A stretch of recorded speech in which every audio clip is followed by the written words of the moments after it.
take moments to breathe.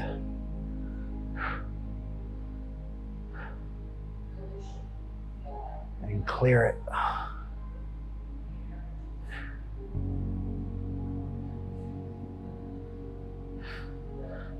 It's crazy how you can think about the pain so much that it almost walks around with you every day, like right next to you.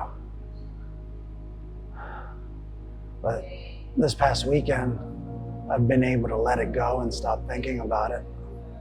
So I think that's a big step right now, is being able to clear it and not be so hung up on when it's gonna go away, but just be here. We found out that he's dealing with moderate to severe arthritic changes within the hip joint, along with a cyst. Did the cyst come first? Did the cyst come afterwards?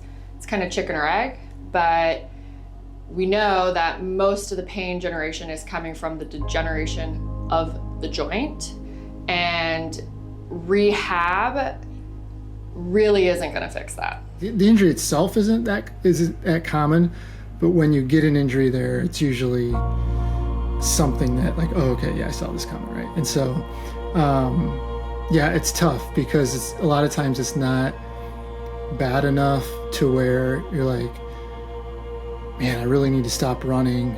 And then all of a sudden it is that bad, but it could be like months before you get to that point, right? And so it's tricky, right? And I've personally been in that situation before as well. You are really looking at surgical intervention at this point. We had already been through almost a year of rehab, working to try to increase mobility, strengthen the glutes, hamstrings, making sure the quads and the hip flexors were strong but pliable. However, nothing really seemed to stay or keep the pain at bay.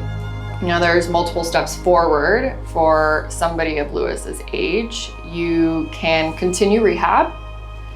You can decide to do an injection, either a corticosteroid or a platelet-rich plasma injection.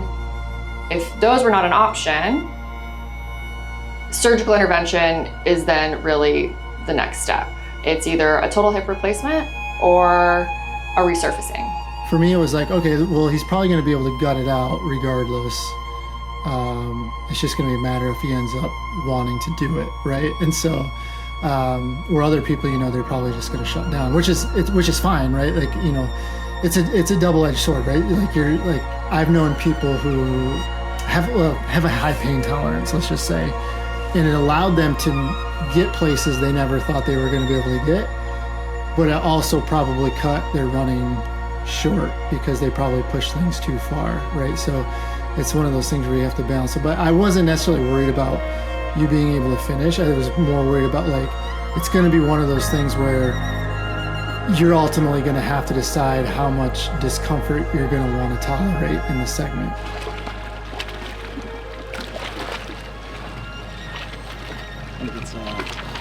I think it's important we find our elements and what keeps us moving forward. And typically before every race, I try to think about everyone that moves me and inspires me to keep moving forward.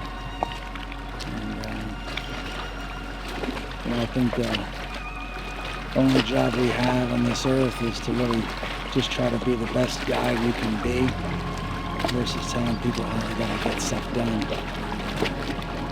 I was having this conversation with my son the other day, and I said, I'm always gonna tell you I'm proud of you, but doesn't mean you have to be just like that.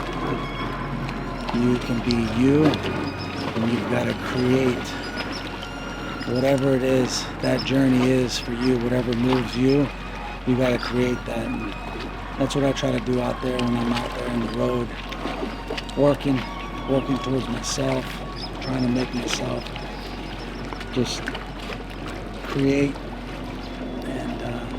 and remember what's important. So some of the things that are important to me